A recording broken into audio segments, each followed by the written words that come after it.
This is a video demonstration recipe for Peruvian grilled chicken and green sauce. The first step in making the Peruvian style chicken is that we are going to have the marinade. Our marinade will consist of 3 tablespoons of olive oil, a quarter cup of lime juice, 4 large garlic cloves, 1 tablespoon of kosher salt, 2 teaspoons of paprika, a teaspoon of black pepper, a tablespoon of cumin, a teaspoon of dry oregano, and 2 tablespoons of sugar. This will be good for approximately 4 pounds of chicken. The next step in the marinade is placing all of those ingredients in a food processor or blender and blending it for approximately 1 minute. So before we marinate, we're going to lightly season the chicken with a little bit of salt and a little bit of pepper on both sides. For the grilled Peruvian chicken, dark meat and white meat both work very well. I like dark meat because of the fat content. It's usually juicier and comes out very good. What we're going to do is, if I use breast meat, I like to make sure that I cut the pieces into about 1.5 inch thick, about the same thickness as a grilled chicken thigh. And what we're going to do is we're going to place those into a Ziploc bag and then add the marinade in. The nice thing about this is we used less marinade, and also you have the ability to squish it together after it's Ziplocked, and you can kind of flip it around and make sure that all of the chicken gets coated well. We like to marinate for 8 to 24 hours. Once that's done, it's time to grill.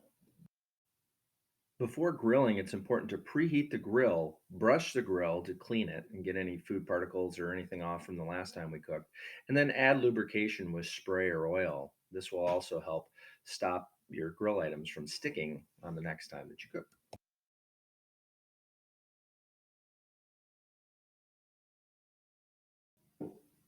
When we grill, it's going to be important that the grill temperature is about a medium high heat. We're going to place the chicken on the grill in the same direction for about 3 minutes. We're going to turn it at a 45-degree angle on the same side and cook it for 3 minutes. After that, when we're cooking, what that's going to do is give us some really nice cross hatching. But 3 minutes, turn it 45 degrees. 3 minutes, turn it 45 degrees. We flip and we rotate and do the same thing, and we're going to get our nice finished chicken.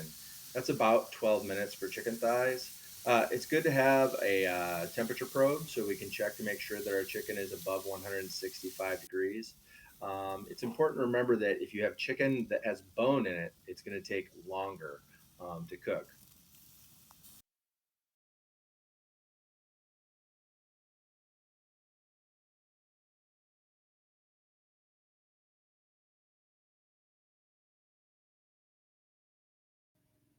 The next recipe, we're going to be using jalapenos.